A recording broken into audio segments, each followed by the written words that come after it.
Welcome to Neurotic Podcast, the Internet Computer Podcast with Jesse and Kyle. This is episode 7. Kyle, how we doing? Doing good. I wake up, so we record on Thursdays. I wake up on Thursdays, and this is like the highlight. I'm just super excited to get started. I got my 8-year gang shirt on from IC 3D NFTs, so I'm ready. I'm all in on the IC right now. Now it's an audio medium, so people at home can't see it, but you look good. You look good in it, and you're okay. You don't need to take it off, Kyle. You look. I mean, wow, you're so buff. It's not necessary though. Please put your shirt back on. That's my buff man shirt underneath my 8-year gang shirt. I didn't know they made that in a child small. It's so tight. You look. Sorry, where'd you get the shirt from again? IC 3D NFT. I think it's well, you look them up on Twitter and they got their the link. It's a nice website to purchase from. They got all sorts of internet computer paraphernalia. And we're not even getting paid to say that. There's a free little plug for that. Not yet, but we're working on it though. If you're interested in sponsoring Neurotic Podcast, slide into my DMs and we'll talk about it.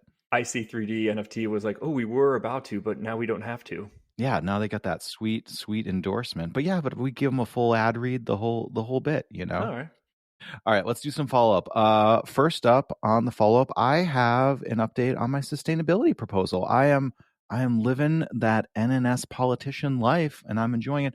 Things are going pretty well so far.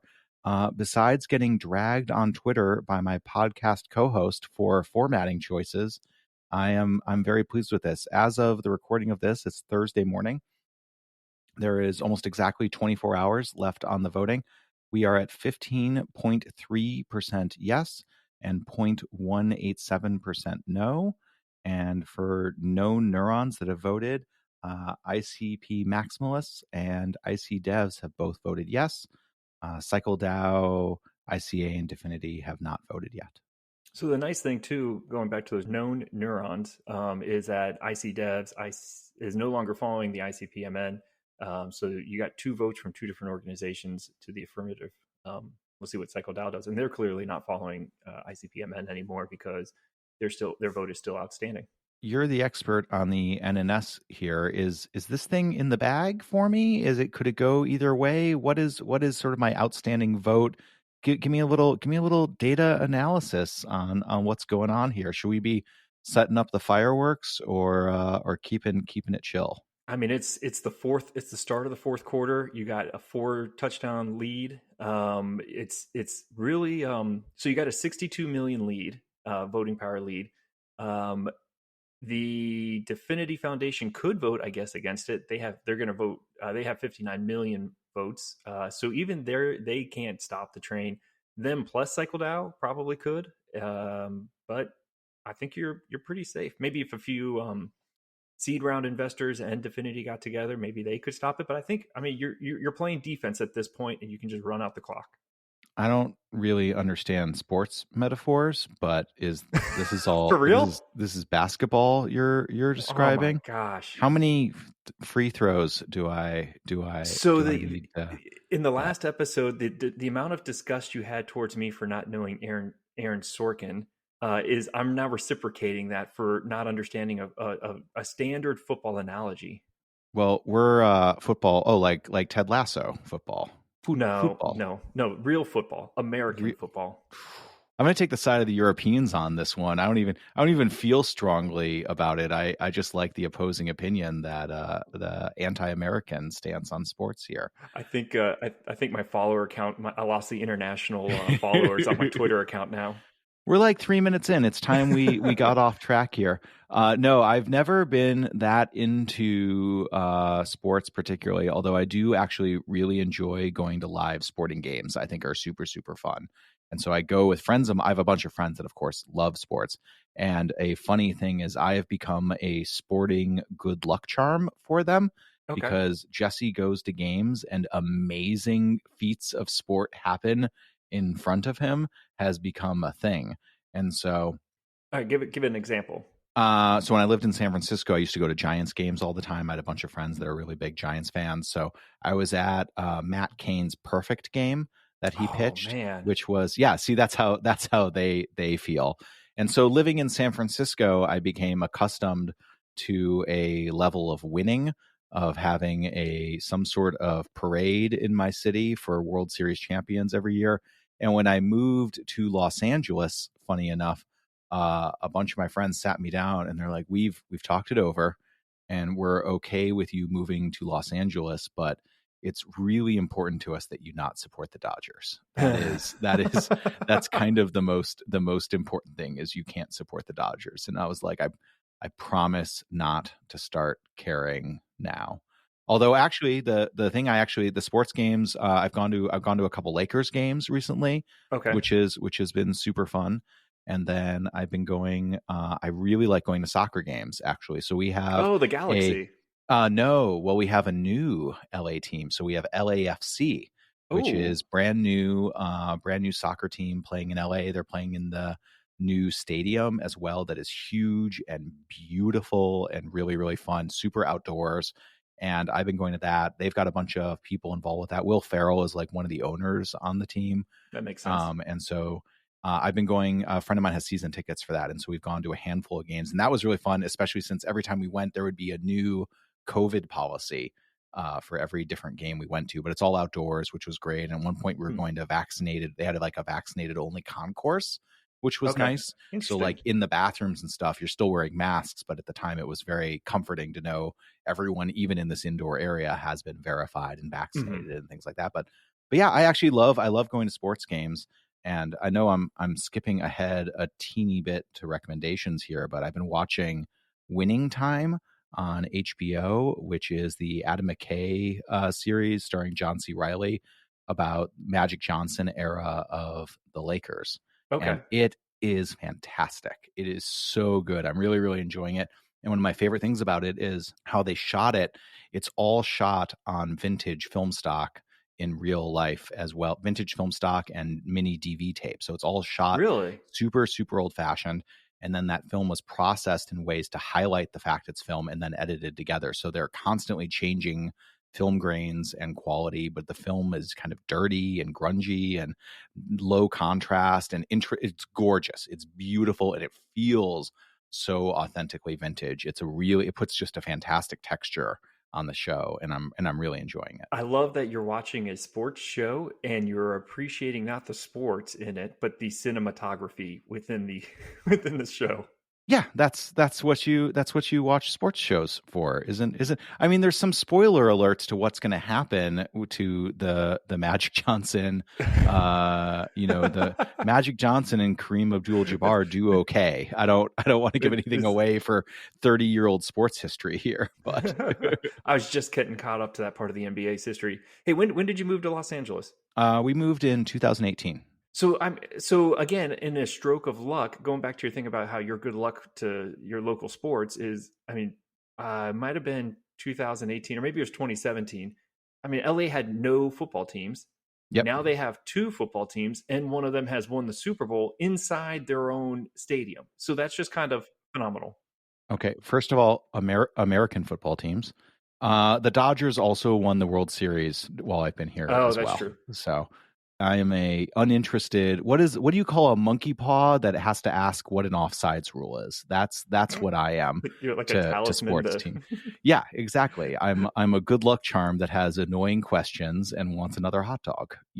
And so that's my contribution to sports. But we didn't come here to talk about Oh my sports gosh, culture. we're struggling Kyle, staying on task. we gotta We it's got to. going fine. All right, so sustainability proposals going great. I also speaking of sustainability, I want to touch on I had some really interesting conversations with some engineers at Definity this week and got some updated math from an article I wrote last December looking at the internet computer's electrical footprint.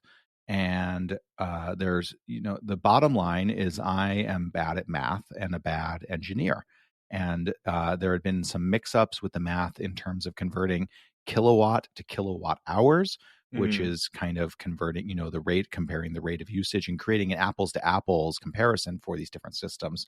And the bottom line is I originally came up with a calculation that said that per transaction, the Internet Computer Protocol is 1/500th as efficient as Bitcoin.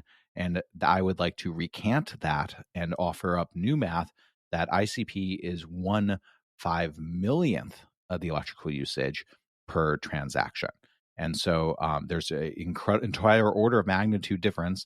And the point I made in this, we got kind of this updated math, and you can see I'll put a link to the article, and I quoted the engineering team there in full to make sure I'm really trying to communicate these scientific details as clearly as possible. But my big takeaway there was, hey, this is why I did the whole NNS proposal in the first place. This is trying to create a base of knowledge that is both accurately reporting what ICP is doing, would be really useful for both us internally understanding what the platform is doing and how we can move it in greener and more sustainable directions, because all of us, as we've talked about a bunch, we expect, hockey stick exponential growth from the platform.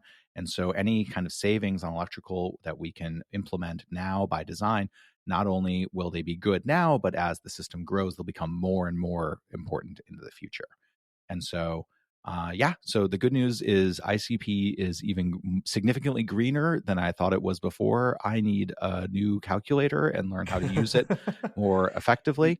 And please support my proposal.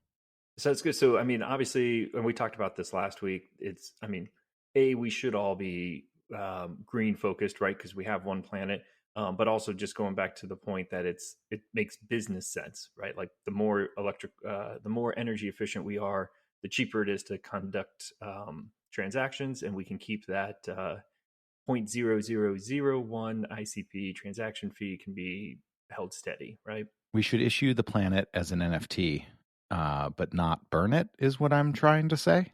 I think does that joke work? Does that land? It got minted 4 billion years ago, and whoa! Let's not discuss religion here, okay, Kyle? I think we're already talking about sports. This is dangerous. This is like the Thanksgiving table. For our European listeners, Thanksgiving is a holiday where you get into a fight with your drunk uncle as an American. Just so you know. Oh man. Okay, so I'm learning all your hot button topics that I can press when we get back over to the Bitcoin conversation. Hey, speaking of hot button topics, how is your spam proposal going? You like that segue right there? I thought that was nice. Pretty good. That was smooth.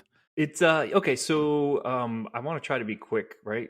Give me like a 3-minute history lesson for give me a previously on the NNS recap before you give us the current update. Okay, so 2 problems we're trying to solve. One is it's financially rewarding to put in governance proposals, and we don't have to get into the specifics of that. Is go back and listen to previous episodes. And then also it's cheap to put in a proposal, so you can use the NNS system as like basically a way to just advertise for something, maybe request funds into an account or something. So what we have is the community came together, brainstormed, a half dozen or so great ideas. And then what we did was we kind of kicked off a week of proposals, right? So proposal 55516 was put in by Wenzel and myself. Wenzel actually did the work putting it in, but it's something we had talked about, hey, just here's an announcement of some of the proposals that should be presented throughout this week. Go through, review them all now, so you know what are coming and which ones you're in favor for, which ones you're not. So that way you can kind of evaluate ideas relative to each other. We also put in our first proposal, 55651. That's one Wenzel and I kind of led the discussion on. It's periodic confirmation of neuron following. So essentially just you're following somebody with your NNS neuron, and we want you to have to at least at some period go in to say, yes, I still want to follow that person. And if you don't do that confirmation, you stop following them after some period of time. We recommended 6 months. I also think to give, so Wysims is making another appearance in our episodes. And she had a great idea about just doing like a 1 day out of the year, everyone's followees reset, and you got to go in and reestablish it. And then, corresponding that to May 10th, which is the Genesis launch anniversary. I thought that idea was great. So we kind of did some last minute changes to say like, hey, that might be something we want to go towards as well. But, first of all, let's just get some feedback. So far, we're at 45 million votes, and 44.5 of those million are in favor so far.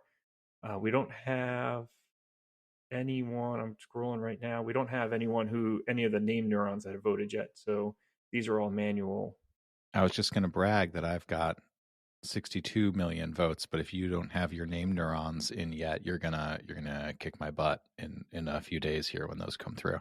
Well, just following some of the conversations in the background, I do know like there's like I know uh, Austin Farthery. I might be mispronouncing the last name IC from IC devs, Devs. yeah. Yeah, from IC Devs. I know he's not in favor.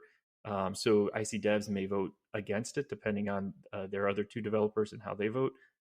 Cycle DAO, I think there is somebody who's voiced opposition to it. I'm trying to remember who it was, but even within our ICPMN communication channel, there's been a few people who've said, "Hey, I'm not sure how I'm going to vote on this." So we'll see. I don't know. I would say your proposal, not that this is a competition, but we're going to make it a competition, not a sports competition, because I think that I'll lose your interest in that, but a proposal competition. But if I was still betting on a horse, I'd feel much better in your position where you've locked in two named neurons. There's only a third one out there, um, versus where we're at, where we've got a good vote total, but we don't have any of those named neurons yet. Don't think you can just slip in horse racing as a new sports metaphor and not let me pick up on that. I see you going for the Triple Crown. Oh, that's right. Sports metaphor I used correctly. Now you don't know what to think at all. It's a trap. Oh gosh. No, I mean, I think, obviously, we're both in favor of the NNS passing good resolutions, and I'm super supportive. And your resolution actually comes from a place of they're very different in their aims in terms of and their approach, where yours is trying to deal with a specific situation Mhm. and mine is trying to set have a few specific actionable outcomes, but also setting a much broader generalized kind of direction too. Mhm. And so they're operating at very different levels here. I like the idea of you as a controversial figure in the NNS with controversial proposals. I'm enjoying. I like that thought Hey, here. you know what? So I want to make this clear. I don't consider myself like necessarily like the best person to be coming up with ideas. I'm not.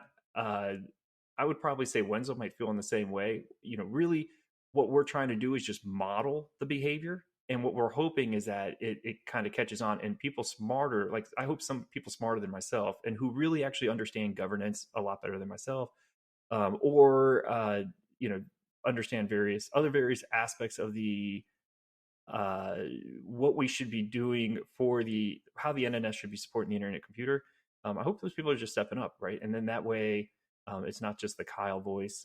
Because honestly, I'm uh, just trying to do my best, but I don't think I'm carrying really a whole lot of past experience and expertise that should make me. I think I have an outsized voice for what I should be doing. So I think you're like me, where you feel that having a loud voice in the community is a responsibility hmm, that should be used, and you are attempting to model the kind of behavior that you want to see and used, and also a sense of, hey, I at least own a piece of this problem. And we talked about how resolutions that we were involved with getting passed in the first place created this situation and yeah, an obligation to the platform to work to improve it. yeah.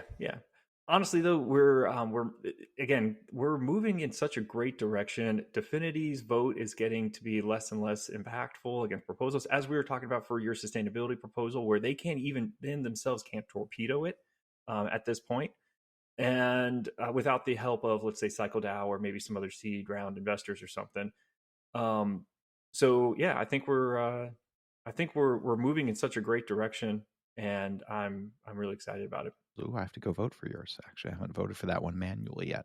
I mean, I follow the maximalists, but I like to go in and vote manually just to feel involved in the democratic process. Yeah, and we there's a couple of us within the maximalist neuron um, voting group that are purposely not voting for a while because we want to give people a chance to vote manually. Hmm. So honestly, by the time this comes out, if you're listening to this on, let's say, Friday afternoon, you probably should get your vote in, because I think at that point we're probably going to start putting in our votes. Agreed. And by Friday afternoon, we'll found out the fate of my proposal as well. Oh yeah. So it's exciting times for results on the internet computer. let's move into some of our main show topics for this week. You dropped in an article that I was just looking over here called 50 Million Partners by the Governor, spelled, is it a European spelling or governor? How should I be pronouncing that? Governor? I think it's governor. Governor? So Governor. you dropped in an article, 50 Million Partners by the Governor. What tell me about this article. Yeah. So let me start.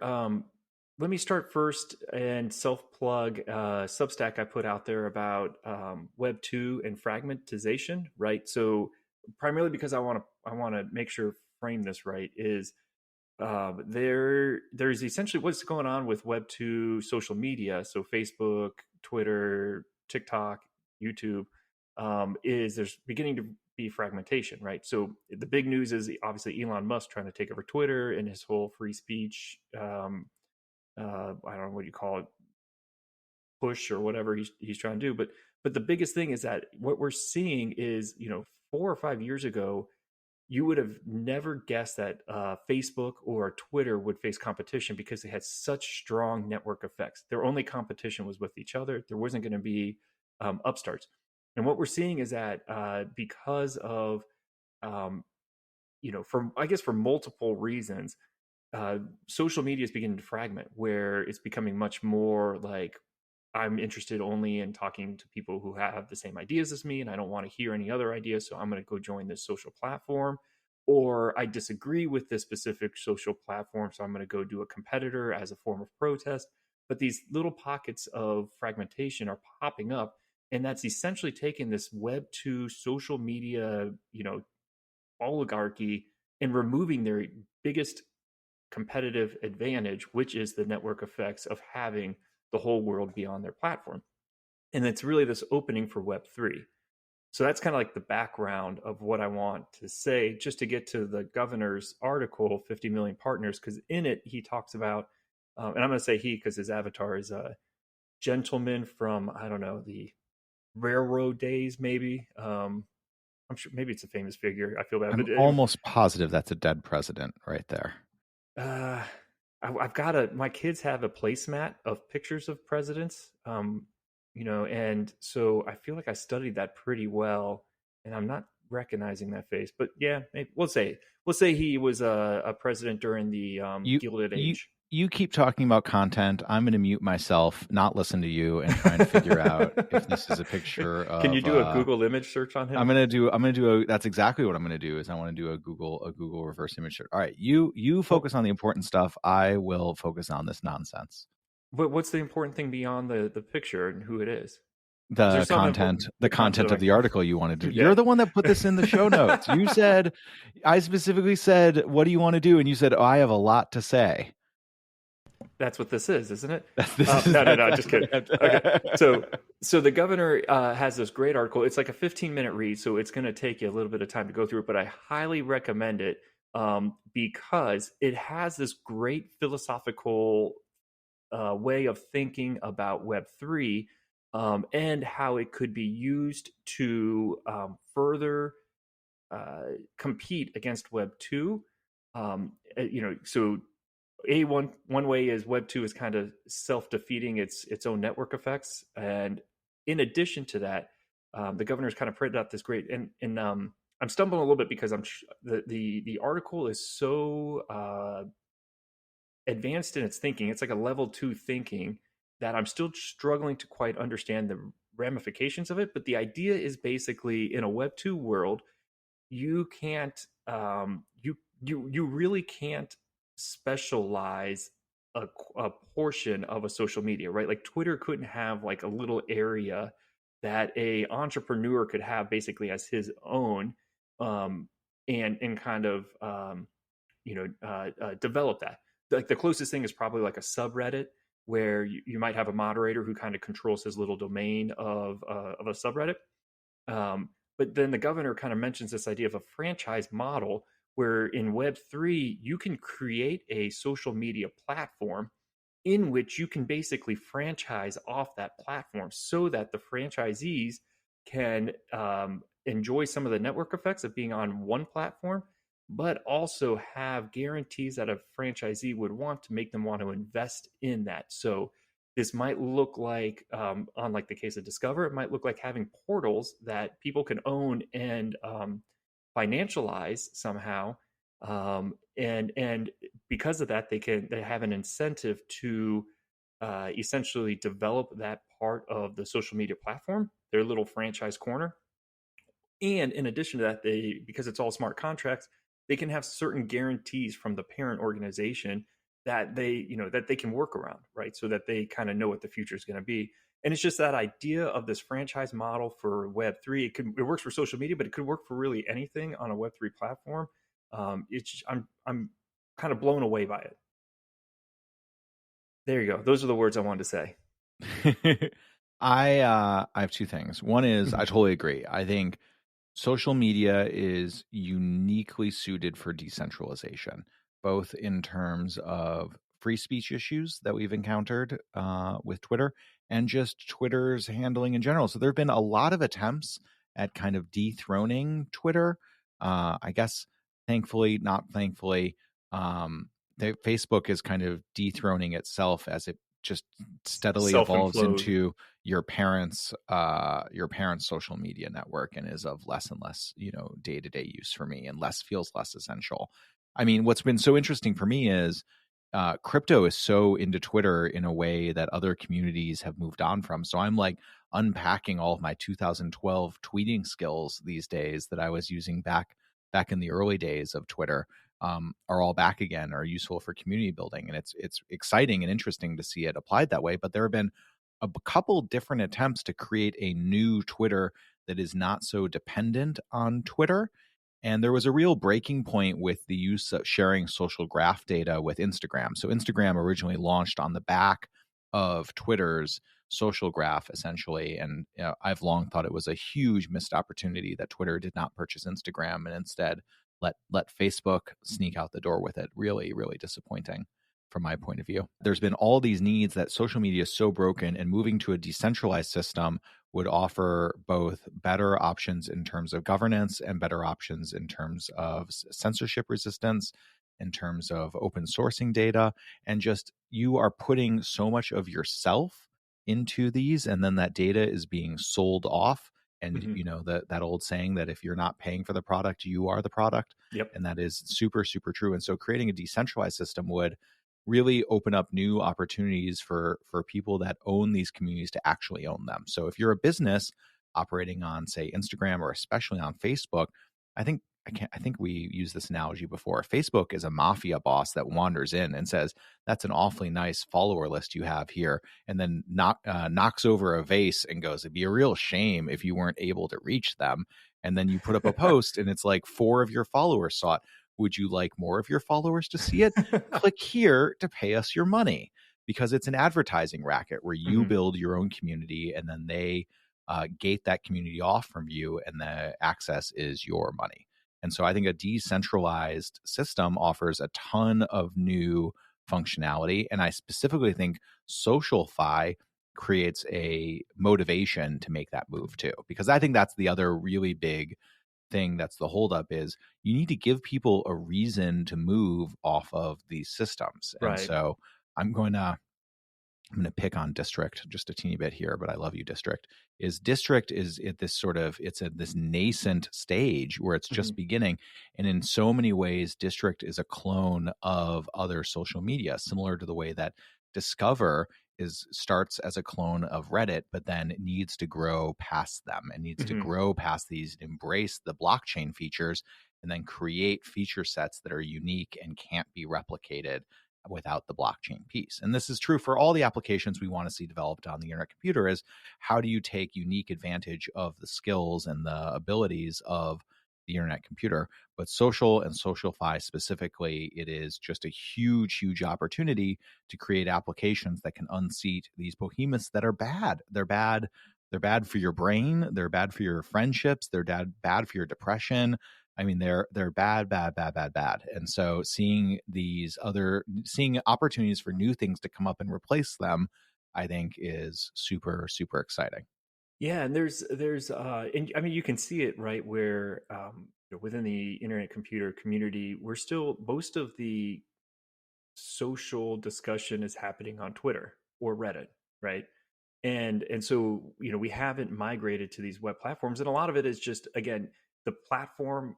There's network effects, so certainly if all of internet computer moved off Twitter, all of a sudden now everyone else in crypto, we can no longer really recruit them over, right? Because it's one thing to say, hey, follow me on Twitter. It's another thing to say, hey, set up an internet identity and come come learn about this technology over on District.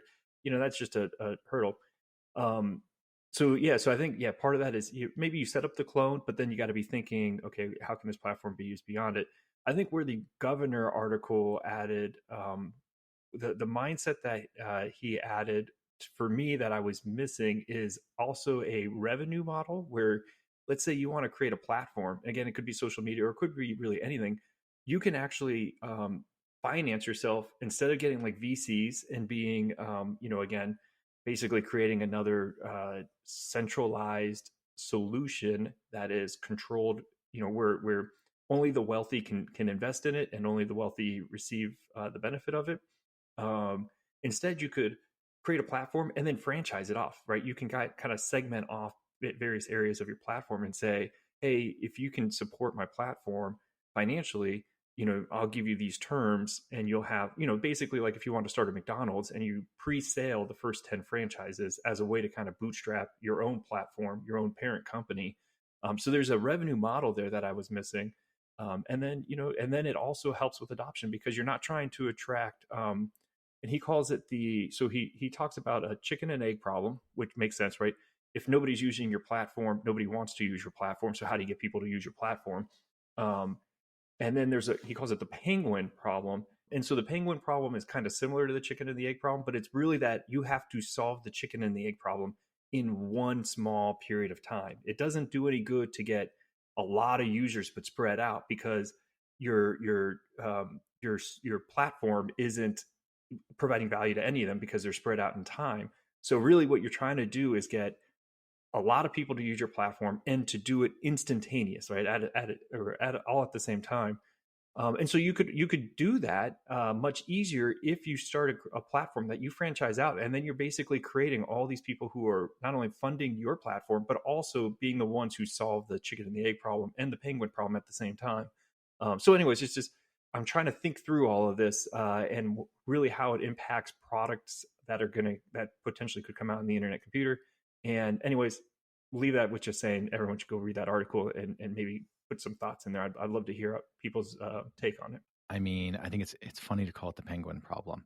I like it in terms of to me, it's a feature set, right? You need to lower the barrier to entry, and you need to give people a reason to get Mm-hmm. onto it. It needs to be a positive reason, not a Facebook sucks, not Twitter sucks. It needs to be, oh, this solves, why did people start using Instagram? Because Instagram was fun, because Instagram was a really good image host for connecting into Twitter, because it had a great interface. And then they built their social network on the back of people jumping onto Twitter, or off of Mm-hmm. Twitter and jumping on there. And so they built their independent social network and their feed, and that took off.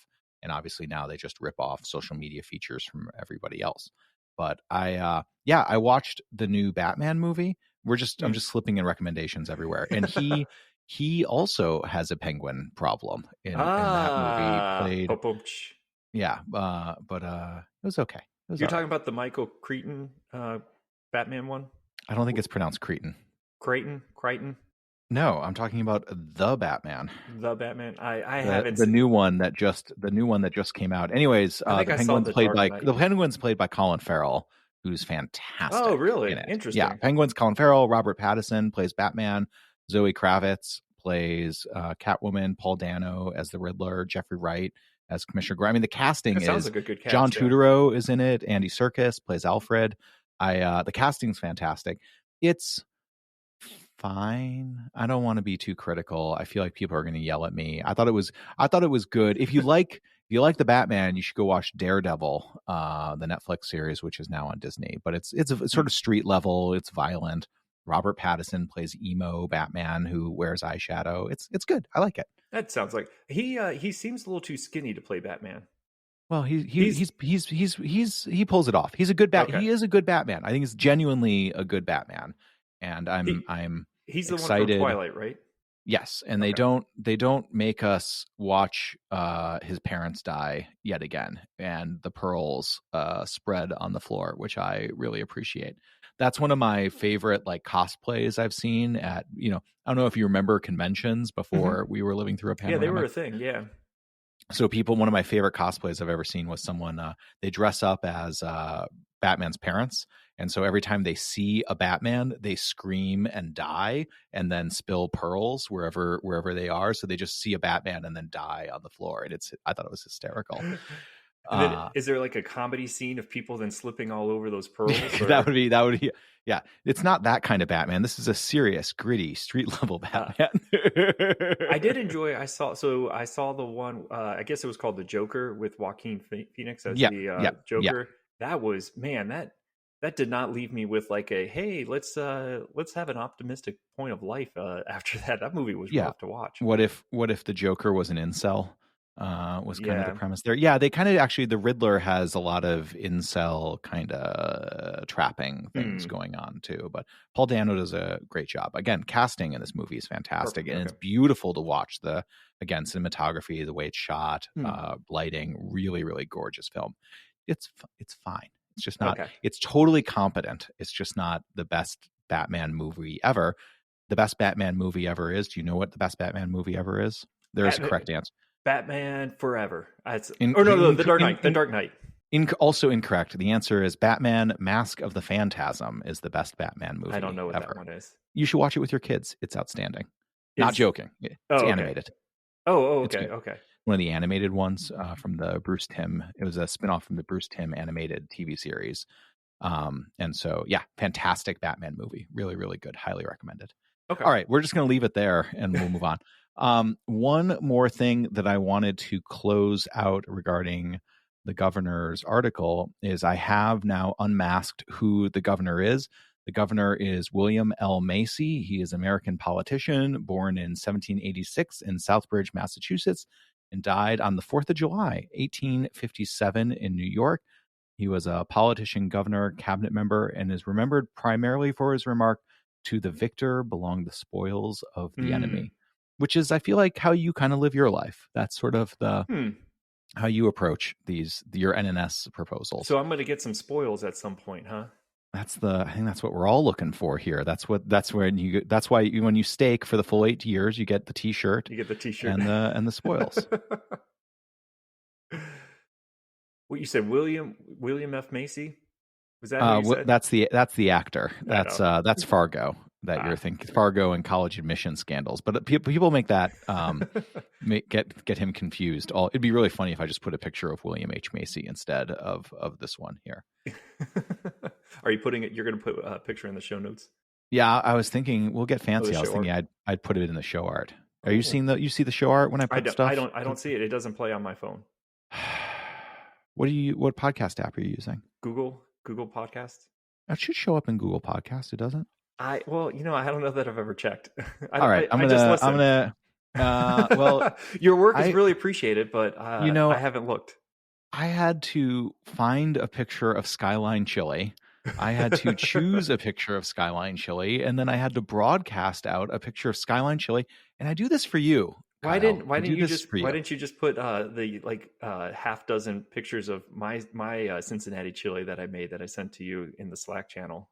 Because those are private photos for me. Those are my chili NFTs. That is my special Kyle time, and I'm not sharing that with everybody. That is, I mean, people can go find it on the blockchain. Obviously, it's all out there. It's all out there. But are your taco NFTs going to have a chili option? There is not a chili option per se, but there are multiple braised meat options. Okay. There will be several chili-like options, but like a chili taco isn't really like a traditional thing, I don't think, really. So I had leftover Cincinnati chili from the time after we last, what was that, episode 5 or something, when we made it. So I made a batch of chili, and then I had a little bit of leftover. I didn't have any spaghetti, so I just put it on top of a hot dog, and it's not good food, but it hits like a part in your heart that you're just like, this is what like this is what I need for to be happy right this moment. It's cholesterol. That's what you're feeling Probably. in your heart. It's cholesterol. It's my heart screaming, stop, stop. Well, listen, Kyle, moving this podcast off track to talk about food is kind of my thing. And so I'd appreciate you getting off my lawn and letting me do my job as a podcast host, which is to make us talk about food. Plus, you're skipping ahead because we have a hot dog question for Yeah. Ask Neurotic, but we'll get there. So, all right. I also wanted to touch on the district airdrop this week. Has been a little bit of a point of controversy. Should I ask? I know the answer, obviously, but I don't know if you want to go down this road. Did you get an airdrop? Oh, it's so pretty. I really like it too. I got one. I got one of the Mickey Mouse looking guys. I really like it. So I don't know exactly what the metrics they use to decide. I will put a link to, they have put out some additional information since the airdrop happened.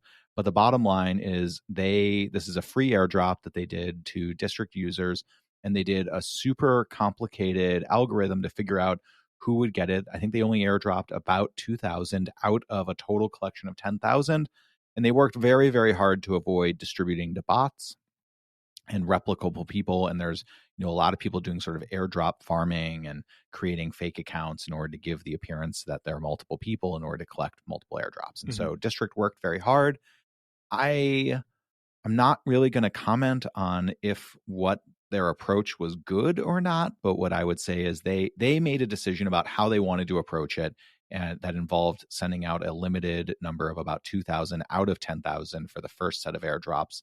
And the response from people that were not included in the airdrop, I would describe as vitriolic, really aggressive, really kind of shameful, and I think makes the community look bad. And I understand everyone wants to be included. Everyone wants to get an airdrop. I have been included in airdrops. I've not been included in airdrops. I mean, both of us are, kind of, I don't want to use the word influencer, but I don't really have a better one to use. We're kind of a big deal on the NNS. And so people will include me in airdrops because they want me to talk about it, because they want me to have the experience of receiving one. And I understand I am getting special treatment in that case, and that makes it a bit of a lightning rod. But I also try to be try and provide disclosure on that fact that I am included because I'm a voice in the community trying to promote the community. So whether or not you agree with that or don't agree with it, I don't know how I was included, why I was exactly included. However, what I can say is the response to people that have not been included has been kind of horrible. And people have gone after Andra, the founder at District, personally on Twitter, and it's been embarrassing for me to watch it happen. I, in my attempts to not just talk about NFTs, have gotten more involved and found myself talking about more NFT controversy as this is rolled out. But it's tough. It makes me really feel like airdropping is a bad policy is kind of where I'm coming around to. I'm starting to promote the hashtag never airdrop, because from District's point of view, they worked incredibly hard on this airdrop. They created, I think the art is beautiful. I think it's really interesting. I think it's really gorgeous. These 3D rendered pods, I think they're really aesthetically pleasing. And they wanted to create this thing that they gave away for free to promote the product and, really kind of reward the community for participation on their platform. And the result has been kind of a bag of hurt and a bag of pain and a really unpleasant week. I've been helping try and create sort of maybe a light solve for some of the complaints. So I put up a Google form that people were able to submit their wallet address, their district name, and their Twitter name, and just submit a request to be reviewed. But this was only for them, from their perspective, this was only the first part of the beginning of this airdrop process. And so I'm working on digging in deeper for answering questions like how many bots are really out there, how many real people are out there versus how many bots, what's real, what's not. What I'm sort of hung up on is the negativity in the community in response to it. I have found a little appalling and really disappointing. And it is that sort of tough mix of money and community, and everyone wants to make it and everyone wants to get rich and everyone wants their piece of the pie. but it's made the experience for the people at district kind of filled with regret. Yeah. They've been tweeting that, this sucks. We were trying to do something good, and instead it's turned into a bag of hurt. And it feels bad for us, and it feels bad for the community, and it's kind of tainted the whole thing. And it's a real disappointment that we're not sitting here talking about how great the art is, and we're not sitting here talking about how airdrops can grow your platform. We're talking about how giving something away from free can release this sort of toxic aspect of the community in a very unpleasant way. Yeah, I think this is probably a speed bump in a long journey that, honestly, I think is going to be pretty successful. But just to give Andra some credit, I mean, she's handled it like a pro, been much more calm and collected than I think I would have been, for the reasons you said. And honestly, one of the things I think I've noticed, well, there's two things I noticed. I'm really impressed with the level of effort they put into the airdrop, in the sense of having moderators that go through and actually kind of reviewed each of the airdrops, so kind of removing the bots out of the people who might receive them. But then B, just the art and the quality.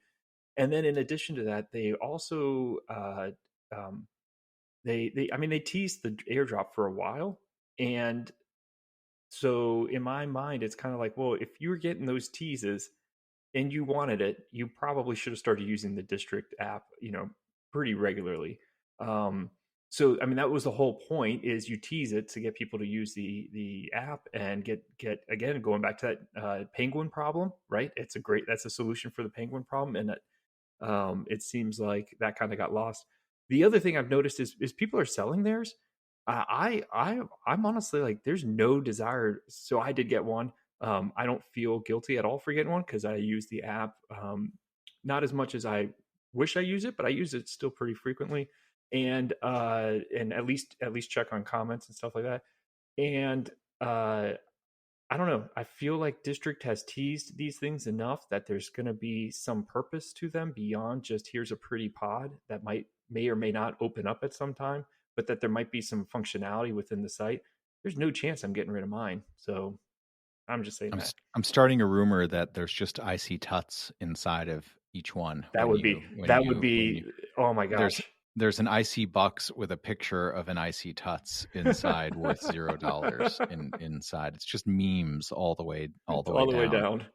I'll give you one ICP for yours sight unseen if you're No. looking to make a little scratch. I wish I got a Mickey ear one. I'm pretty jealous over those ones. It's not honestly. I'll say mine is more plain. But again, I'm not looking a gifted horse in the mouth. I think it was that's not a sports analogy. By the way, it's just a horse analogy. That's a food analogy. I think technically. No. Oh, buddy, we're losing our audience here. Horse meat is really good, but never mind. That's not no. Anyways, you can't have your horse cake and eat it too, Kyle. You just my pod is staying in my district wallet. It's not going to move. It's just going to sit there, and I'm going to know it's there. I'll sleep better. I agree. I'm holding on to mine. I'm excited. I mean, I never know when the right time to sell an NFT is, but mostly that's because I personally engage with the NFT market out of a place of enthusiasm and kind of evangelizing the platform. Mm-hmm. And so I pick out my NFTs largely based on aesthetics and because I want them, not because, I still, I went through the IC Pixie marketplace to see if there's anything rare in there. And then I saw some rare ones. And then I picked one that said, I love tacos. Nice. Because that to me was what I was more important to maintain personal brand. So I missed the mint because I was in a work meeting. But a few hours afterwards, I was online. I wanted to buy one that said F charts. I clicked on it to buy it, and then something happened at work or something where I had to close my window, or I did something, but basically I ended up not executing the transaction. I was like, man. But then at that same time, I saw one that said I heart tacos, and I thought about buying it for you. Did you get one or no? No, I still don't have one. I'm waiting for F charts to show back up on the site. I'll take a look and see what we can find So in here. But I think actually, so IC Pixie is a good counterpoint. So their launch, they'd listed an extremely small number of pixies. They have more coming, but they stage them similarly to the airdrop. And they sold out extremely quickly. A handful, I think in like a minute or two, a handful of wallets bought them. I think at launch, there was only 68 wallets that minted directly because a handful of wallets minted a very, very large Mm. number and then pulled rares, dumped to floor, that whole bit. But I think it's a really good lesson in how do you structure an NFT launch to be successful and Mhm. thinking about it. And so my advice, one, honest to God, never airdrop. I really mean it. I think don't airdrop anymore because I also think when we talk about what we want out of district, I want district to draw people in with features Right. and not bribes, you know. Yeah. And I'm not saying there's any ill intent in it, but you're offering to pay people. It's similar to when you have a play to earn game. It changes the dynamic of the interaction for people between them and that game. So if you're playing to be good at a game, if you're playing to shoot the aliens in the face, if you're playing to get a score, you're playing to beat your friend, that motivation is different than I'm playing to earn money. And then you'll optimize instead of optimizing for fun, you optimize for profit, right? Mhm. And it turns the game into work function. I mean, that's what work is. You're trading your time for money. And so now we're just getting into Marxist theory here. And so with structure, how do you structure an NFT? I really encourage people that are working on NFT projects to really think about what do you want the result of your NFT launch to be and how do you get there? And so I think there are some lessons in the district launch of what are the outputs and how do you align incentives so that the people that are buying or receiving the airdrops, their activities are aligned with what you want, the direction you want your program to go. And you align those incentives instead of having them work at odds. So you make it so it's either difficult or hopefully impossible for grifters and farmers to soak up more than their fair share of a piece, or you create ways of fighting it Mhm. with like IC Bucks had that mint 100 button, mint Mhm. 100, right? In order to fight, if we can't fight the bots and block the bots, we're going to equip real people with the tools to go out against them. Yeah, level the playing field. Exactly. And so I think thinking really, really thoroughly about how you approach these questions. These are tough problems. I feel like is the last thing I want to say. These are really, really hard problems. And with crypto, you only have live ammunition, right? You only get the one shot. There's no undo button on the blockchain. And so I think if District could go back in time and change things, I'm sure they would right now in a heartbeat, Yeah. right? To avoid the situation, but they are making a good faith effort. And I think as we see more of them come out, and I think some of the plain pods are really cool too. I mean, I think there's been a lot of aesthetically pleasing pods. I had fun on the They're all first day. phenomenal. I was in a real sign of respect. I was photoshopping them into tacos and trying to I pick saw out that, different yeah. salsas that I thought really spoke to it. I need to change my Twitter avatar. Still is, I think, my Mickey Mouse pod with salsa verde on one ear and salsa rojo on the other ear, and that's an inside joke that makes no sense to anyone except me, and just gets worse as time goes on. I can't wait for like your daughter to like, if you're still doing this like 5 years from now and she's like, Dad, what do you do all day? And you're like, well, here, let me show you this meme I created with a Mickey Mouse like pod and some salsa on it. I mean, I just free associate trying because I'm like a content machine that must be fed.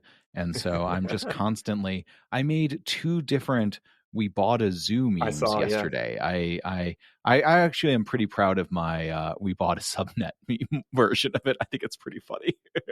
With the Motoko heads. Yeah, Yep. exactly. It's better than the we bought a taco truck version where they have tacos on their heads Yeah, instead. yeah. So you want to do a little Ask Neurotic? Sure. First question comes from Chasel ICP, and he asks, "Is a hot dog secretly a taco?" I think this one is directed at me. That's what I think might be happening here. Is a hot dog a taco? I'm going to say no. A hot dog is not a taco. This is related to is a hot dog a sandwich? Yeah. I'm not saying yes, it is a sandwich. I'm saying it is related to that. But Are you familiar with the cube rule of food identification? no. Have you heard of that before? All right, we'll put a link in the show notes. I'm going to drop you a link so you can. Oh, not that. That's the history of William L. Macy. Here's a link for you.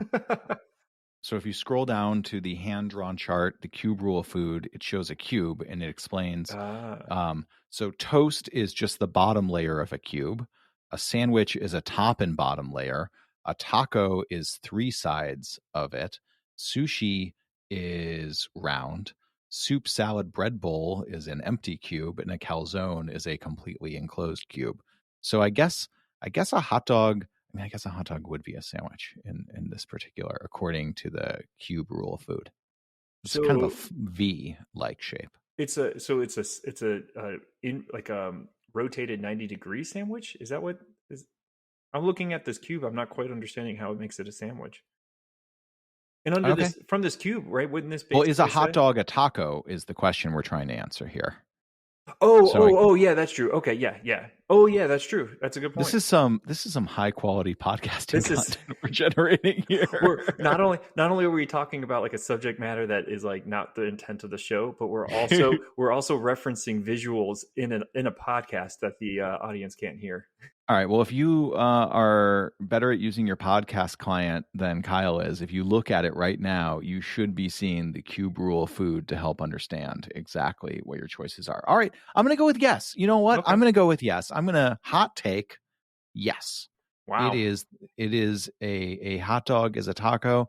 And that is because, at least within the taco community that I've been building out for our NFTs, we have taken a strict non-dogmatic approach to tacos, where fusion tacos are welcome, international tacos, Taco Bell tacos, white people tacos, all tacos are welcome in taco NFT, because we're not taco elitists around here. We support the taco lifestyle, the taco culture, and it's a big taco tent, it's a big taco truck, and we want to invite everybody in. So I'm going to say hot take, yes. Woo. A hot dog is a taco. Breaking news. Next, I mean, I guess it's more of a torta, really, but we're going to go with yes anyway. All right, next question. This one comes from Paul Young, noted ICP developer with some cool stuff in the works. He sent us a link to a NNS proposal developer forum thread currently asking about registering known neurons, and a proposal that in order to register a known neuron, you can only submit for yourself. So the neuron submitting the proposal has to match the proposal, which means if you or I wanted to submit our own neurons, we would have to submit those proposals ourselves and not rely on the kindness of Wenzel's to get these things done. That's true. You want to chime in on this? And I actually think I've actually had a few other people unrelated ask me about known neurons. Mm-hmm. So let me I would like to hear your thoughts on this, but I also want to ask a broader question. Is being a known neuron like the next big thing in ICP influencer bling lifestyle? Is a known neuron the new district pod? That's my question. Interesting. No, that could be. And the reason why known neurons is kind of a hot topic right now is because there was a NNS proposal for a new known neuron by an individual. So it's the first time we've seen an individual try to get their name on there. A guy named Levi Feldman, I think. And it's so so the reason it's a little bit controversial is because it's an individual, and B, because Levi didn't really provide a lot of information on, how he would vote, or like what his area of expertise is or anything like that. He did provide a lot of background on like links to his GitHub, so he's a developer, and check his development work and that kind of stuff. So that's kind of kicked off the whole thing. That's really an interesting idea, Jesse, about the idea of like, hey, is this going to be like an influencer thing where it's like a badge of honor to have your name on there? And I guess that really kind of depends on how the NNS community decides, like, should we allow individuals, and, to what degree do they have to be involved? Could we have a neurotic podcast, Neuron? That might be kind of cool. Anyways, getting back to, if we do, I'm just setting it to follow your known neuron. I'm just following Kyle, and I'm following you. So then we'll just never vote. So anyone who follows us just doesn't vote. It's just the two of us. We're a snake eating its own tail. Yeah. I believe is the metaphor. More metaphor there. The blind leading the blind might be more appropriate, I guess. Put it in sports terms for me, Kyle. Paint me a sports picture. How would you? It's I guess like playing racquetball by yourself. I don't know. That's maybe the best I could come up with. Is racquetball a game you play by yourself, or do you play against other people? Is it you versus the racket? No, How no, no, no. does You play against all somebody I else. know about racquetball is it pops up in movies set in the 80s. That is all I could tell you about Well, it's a good racquetball. sport. It's a good workout. So if you were playing racquetball by yourself, though, it gets hit to you and you just hit it back. It gets hit to you, you hit it back, and so. Sounds like being me on the playground in elementary school. That's what it Oh, sounds like. No one oh. wants to play with me. Have you ever played tag by yourself, Kyle, and then cried into your lunch? That's what I'm trying to ask here. Oh no, we're going down a really sad. I'm sorry. It's just my The audience childhood. can't see the tear in your eye. Poor I was a Millhouse very, over very here. lonely, very lonely child. All right, so Paul Young, the question to you is, how did you get the @py Twitter handle? I want to know that. Were you like early in Twitter? But to your question, I agree. Now, so essentially, the idea is, can you submit a proposal on behalf of somebody else to have them be a named neuron? Honestly, I think like doing the submission yourself kind of shows that you invested the time to understand the a little bit of the NNS and how a submission works, proposal submission. Um, yeah, I think we can do it now. Whether or not that has to be codified in code, or whether or not it could just be a way of working, in terms of like the NNS just votes no anytime the proposal ID comes from a different one, is different from the name neuron, ID. Um, I don't know. I'd probably say it doesn't need to be in code, but I don't know. I think it's a great idea. I think it's something to look out for in the future when these proposals come up. And what do you think about individuals being known neurons? Is that something we're going to see? Should that be a list of? I mean, it's valuable real estate right now, but it could easily become, 100 people listed right there too. Yeah, yeah. So my personal opinion is right now we're in a state. So my personal opinion is that list should have high quality, and what I mean by that is you should know who you're asking to vote on your behalf, right? And however you get to know that is up to that person to kind of set their area of domain on how they're going to vote, and in what conditions they're not going to vote, and that kind of stuff. But we're also in a state where I think, because there's low quality or low quantity, right? There's only 5 named neurons. I'd love to see that list grow to dozen or 2 or 3 dozen. And so I'm almost willing to be okay with lower quality, in the effort of getting higher quantity for a period of time until maybe we get a few more named neurons on there, just as a decentralization. Individuals, I could say, yeah, like there's probably people within the community that I would feel comfortable representing my vote, particularly if they're very clear on how they were going to do that. So In my conversation, someone else asked me about becoming a known neuron, and I actually waved them off a little bit because I said, you should be aware that if you become a known neuron and are actively encouraging people to follow you, the responsibility you take on to make sure you are voting on every single thing is substantial, mhm. and that it is not a, oh, let me just get my name up there, get on that billboard. There is a social contract promise you're making. I mean, not even a social contract, a code promise you're making, really, Mhm. to vote on everything and get those rewards for people and vote and represent their interests. So I think there is being an NNS influencer sounds like a lot of responsibility is actually was my first takeaway from it. You get all the work without any of the benefits. So Yeah, you don't get any extra governance. You just get rewards for your vote, technically, right? You don't mhm. get any sort of kickback or additional bonus there. I Yeah, could see a system where maybe if we had 100 known neurons, though, the list is sorted by followees or something along those lines too. So we just see the top 10 drift to the top of that list too. Could be interesting. Or maybe you could star your favorite neurons to make sure you can see them and things like that. I think would be interesting. yeah. You could probably get, if this grew. So like in Cosmos, if you're staking on their system, they have validators, and there's a lot of different websites where you can see the validators and how often they act in good faith and that kind of stuff. What kind of take? So in that case, so if a validator is as similar as like a followee or a follower, the validators on Cosmos can take a share of the APR or APY of people who follow them. So there could be something like that, maybe, where we can incentivize people to become a followee and end up going trying to look for people to follow them. I don't know, but that's neither here nor there in this case. But yeah, there could be a solution um, where we have a way for people to see, hey, how has this? I'm looking for someone who's voted this way in the past, or give me a list and how many people are following them and that kind of stuff.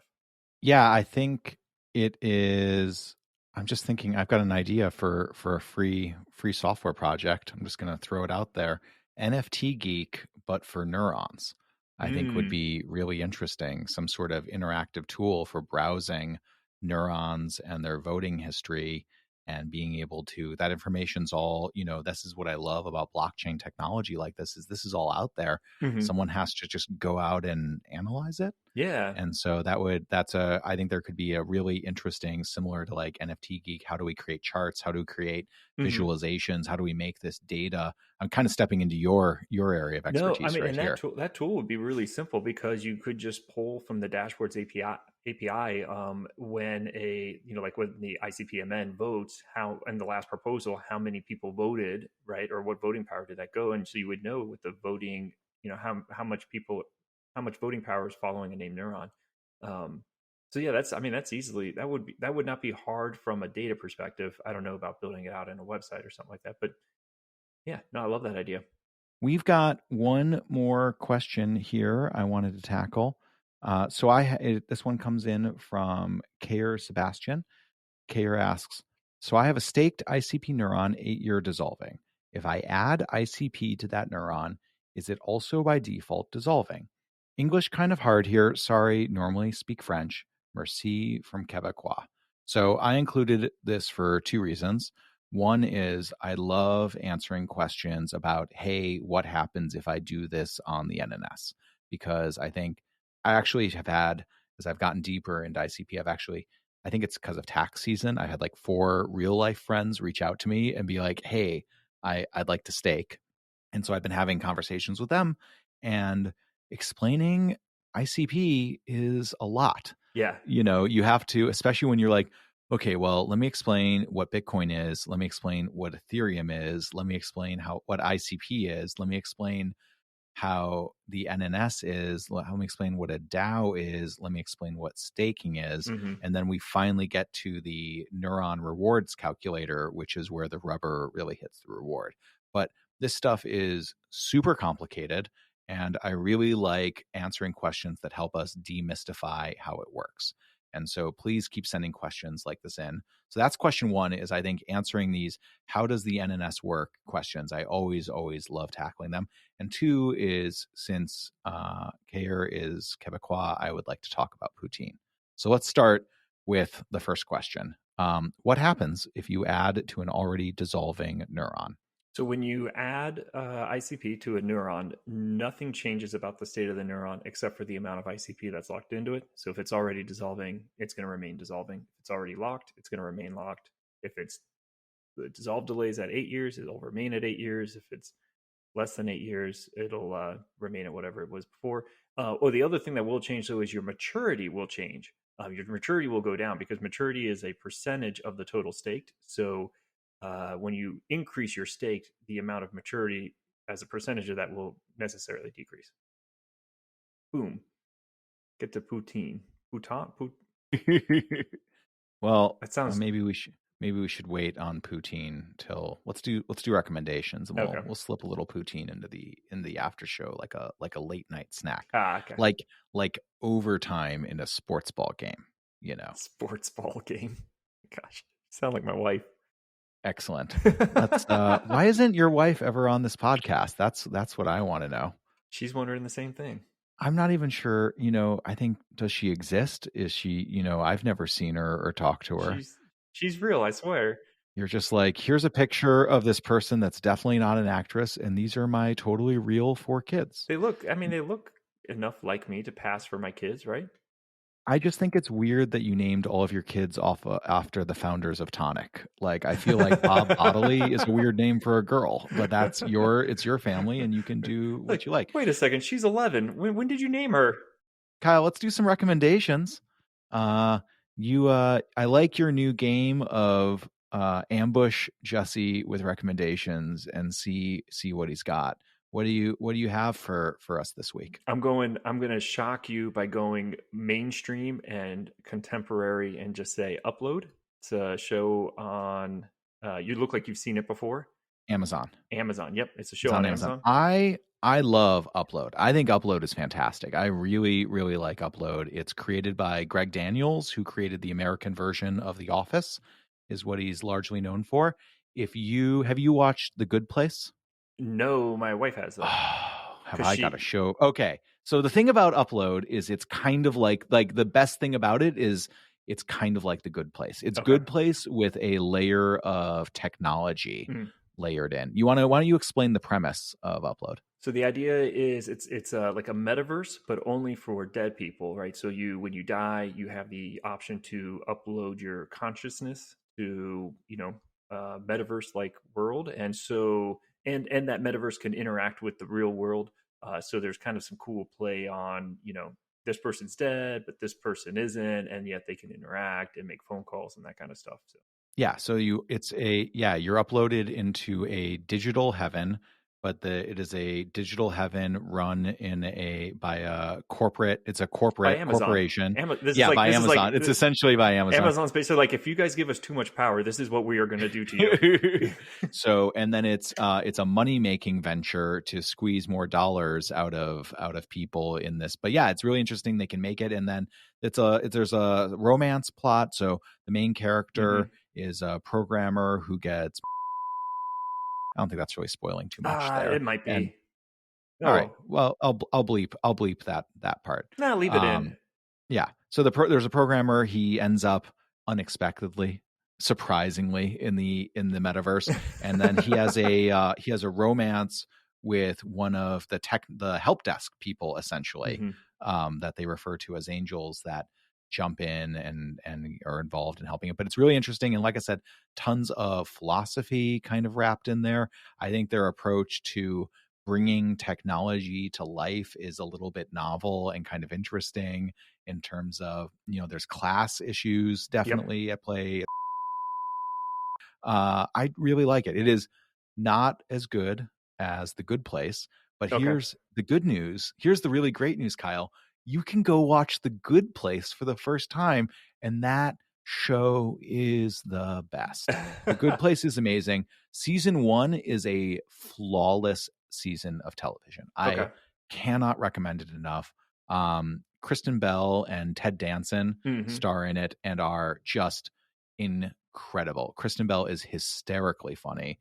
It is sweet. It's funny. My wife loves it too. It's a total whole family show. And the show, like, not even subtly teaches you an introduction to philosophy class while you are laughing. I cannot Nice. recommend it enough. I really, really like The Good Place. Please watch it. Maybe we could do a little after show at some point talking about The Good Place after you finish season 1 or season 2. The cast, yeah, I can't say enough good things about the cast. It is so creative, so interesting. Really, really recommend it.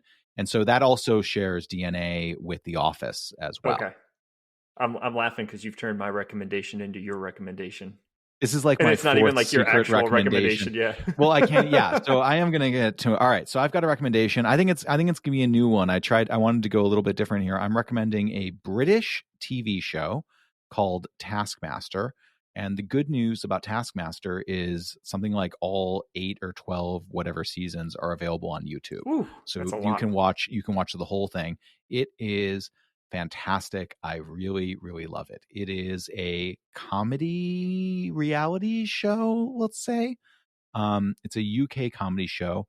And so they get a panel of UK comedians. I am told these people are celebrities.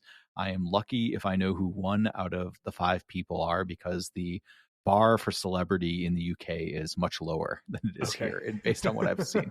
But I see some people, like, you'll see the hosts of like the Great British Bake Off come through and things like that. Okay. And so every season has the same set of contestants, and they're all comedians, and they are given a series of tasks to do, and they're a combination of individual challenges and group challenges.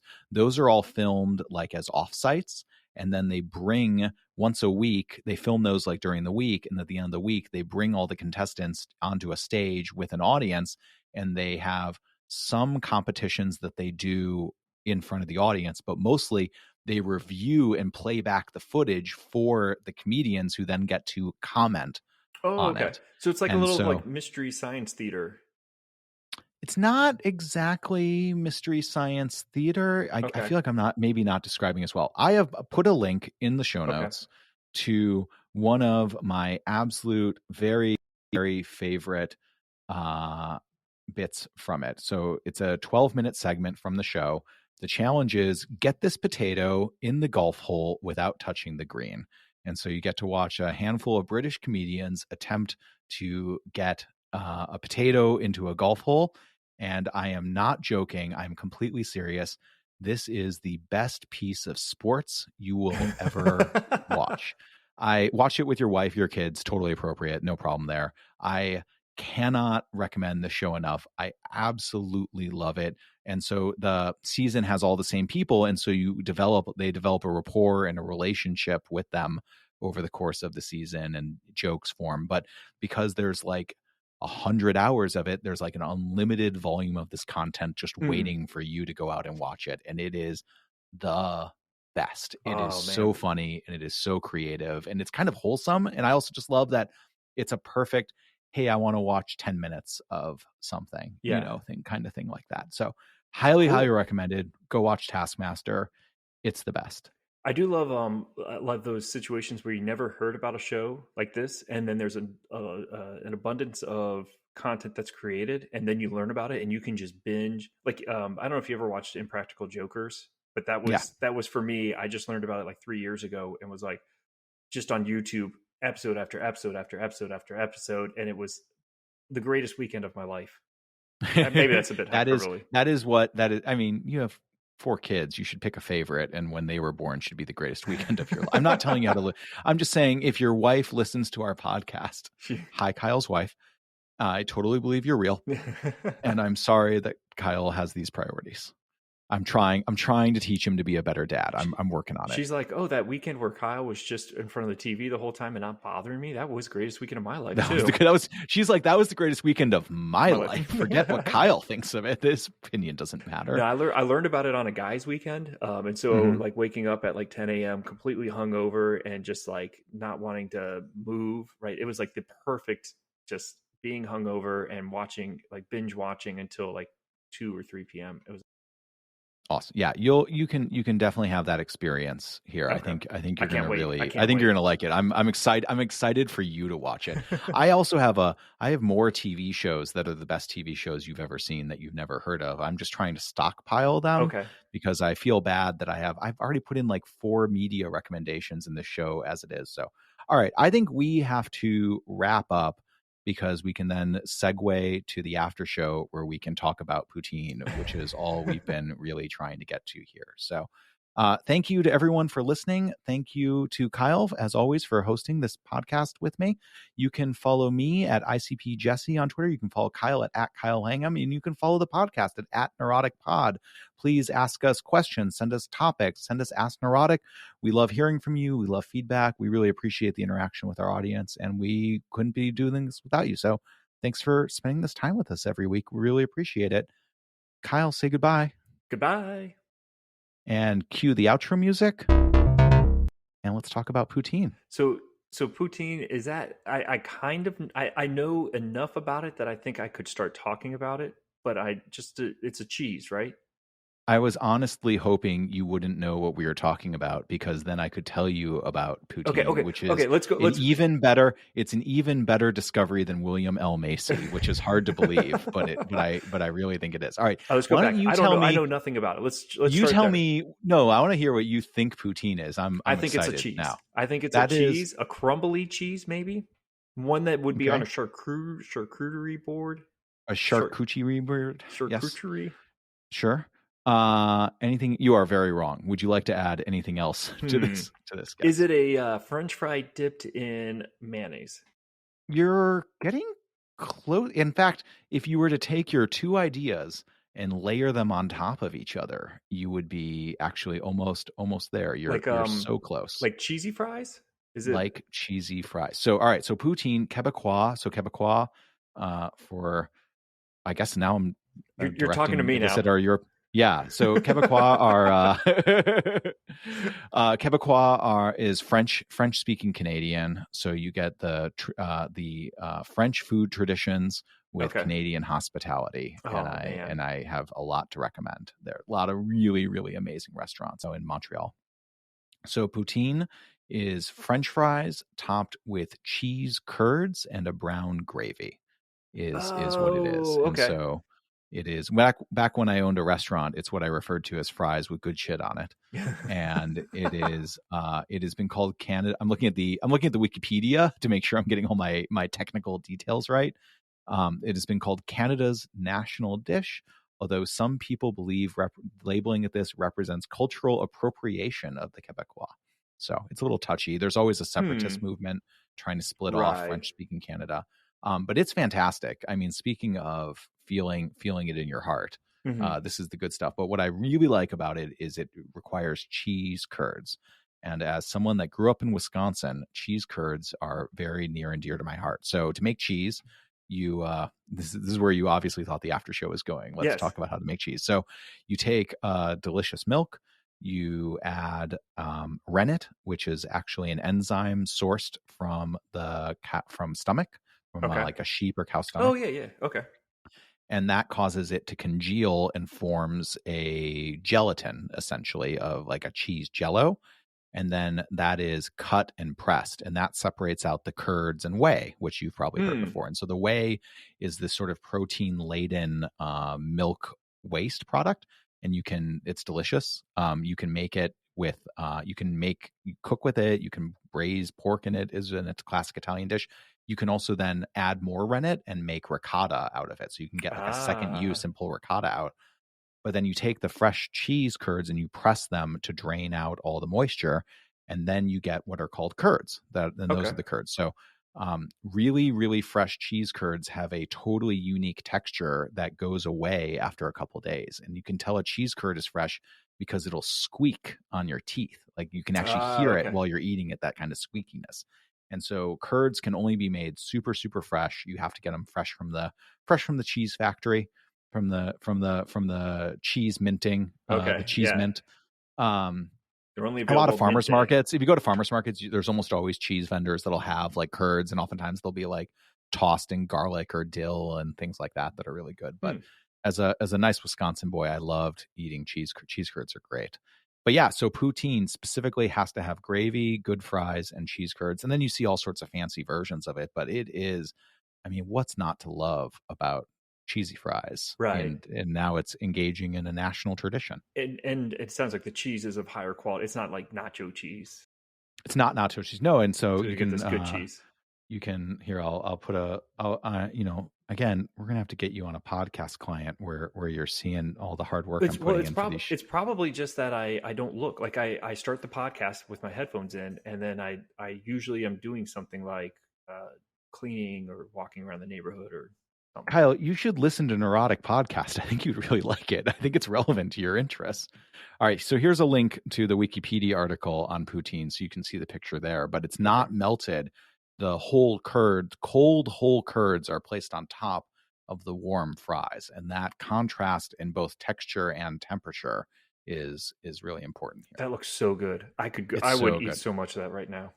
I'm pretty. Let's go get some. So all right. So maybe next food NFT project should be some sort of poutine, kind of a poutine generative fries are all generated, and cheese curds are give you DAO voting traits. We'll need the NNS. The NNS is a poutine, There you you go. see, and It seems like it's like the perfect combination of like the French appreciation for good food and the junky food that you love when it's cold out.